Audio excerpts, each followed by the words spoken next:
বৌমা, আমার গায়ের মধ্যে ময়লা পানি দিলা? তোমার এত রাগ, এত জিদ আমার উপরে? আপা, ওই আপা, এইখানে আসো। দেখো তোমার বৌমা কি করছে, আমার গায়ের মধ্যে ময়লা পানি দিয়ে দিছে। আমি আজকে এই বাড়ির থেকে চলে যাবো গা, আমি থাকবো না। না না খালা, আপনি শুধু শুধু উত্তেজিত হইতেছেন। আমি কিন্তু ইচ্ছা করে আপনার গায়ে পানি ফেলি নাই। আমি ময়লা পানিটা উঠালে ফেলতেছিলাম, কিন্তু হঠাৎ করে আপনি সামনে চলে আসছেন। কি হয়েছে খালা, তুমি এমন চিল্লাইতেছো কে? কি হয়েছে? তুই আমারে কেন জিগাইতেছস? তো ভাবি রে জিগা কি হয়েছে? দেখো না আপা, আমি তোমার বউর বাবার সাথে কথা কইতে এদিকে আইতাছিলাম, আর ওই কি করছে, গায়ের মধ্যে আমার ময়লা পানি দিয়ে দিছে। কেন বৌমা, তুমি ময়লা পানি দিয়ে ভিজাই দিছো কেন তোমার খালারে? তোমার খালা না হয় দুইটা বেশি কথা শোনাইছে, তাইলে এইভাবে প্রতিশোধ দিবা? আপা, তুমি কারে কি জিগাইতেছো? এই মাইয়া তো ইচ্ছা করে এই কাজটা করছে। খালা, আপনার সমস্যাটা কি কন্ত? আপনি আসার পর থেকে একের পর এক ঝামেলা করতেছেন আমগো বাড়িতে। আপনার কি আমগো সুখ সহ্য হইতেছে না? আমি ঠিক মতো বুঝতে পারতেছি। আপনার মায়ের লগে আমার জামাই বিয়া হওয়ার কথা ছিল, বিয়াটা তো দিতে পারেন না, এই জন্য একের পর এক ঝামেলা করতেছেন। আমি সহ্য করতে পারতেছি না আপনি, আমি সব কিছু বুঝতে পারতেছি। হ্যাঁ হ্যাঁ আম্মা, এটা তুমি কি করতেছো? তুমি মনে করে হাত তুলতেছো কেন? আমি হাত তুলছি, এটা তো চোখে পড়ছে। তোর খালারে যে প্রতিশোধ নিতে যে ময়লা পানি দিছে, এইটা তোর দুই চোখ দিয়ে দেখো তাই? আম্মা, মনি যদি খালার গায়ে পানি ফালায় থাকে, ও নিশ্চয়ই ইচ্ছা করে ফালায় নাই। আচ্ছা আমি মানলাম ও ইচ্ছা করেই ফালাইছে, ও একটা অপরাধ করছে।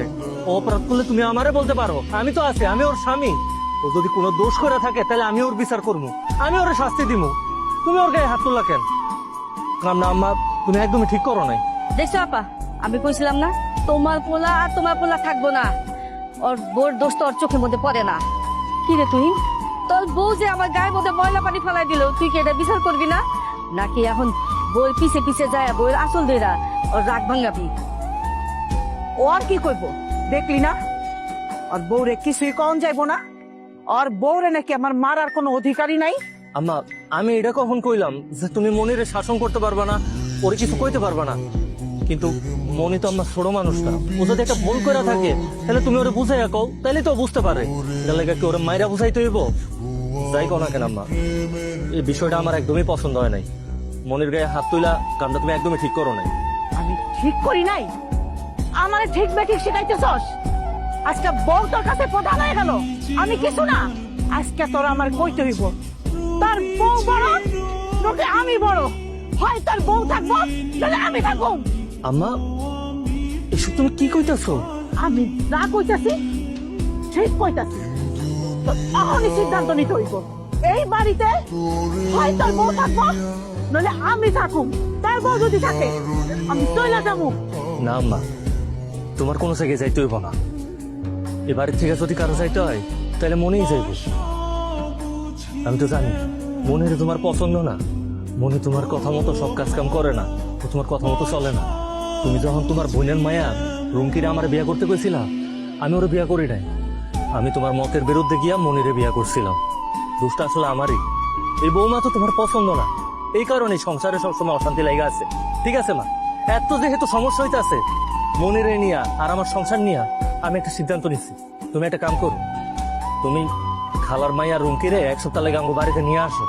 রুমকি যদি আমগো বাড়িতে আইসা তোমার মন জোগাইয়া চলতে পারে, এই বাড়ির সব কাজ কাম তুমি যেমনে কও অমনে করতে পারে, তাহলে যাও। এক সপ্তাহ পরে আমি রুমকিরে বিয়া করব, আর মনিরে আমি তালাক দিয়া দিব। ভাই, এসব নিয়ে আমার কথা কইতে আর ভালো লাগতেছে না। দাঁড়ায় রইছো কেন? যা চাইছো তা তো পাইয়া গেছো, এখন ঘরে যাও। আর খালা, তুমিও যাও, তুমকো বাড়িতে গিয়া রুমকিরে বাড়িতে পাঠাইয়া দাও। আমি দেখি রুমকি আউনের পরেই ঘরে শান্তি ফিরে আসে কিনা। তুহিন, তুই এতদিন পর একটা ভালো সিদ্ধান্ত নিছস।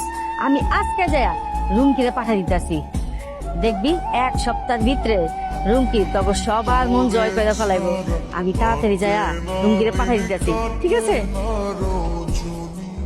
তুমি দাঁড়ায় রইছো কেন? যাও ঘরে যাও, আরে যাও।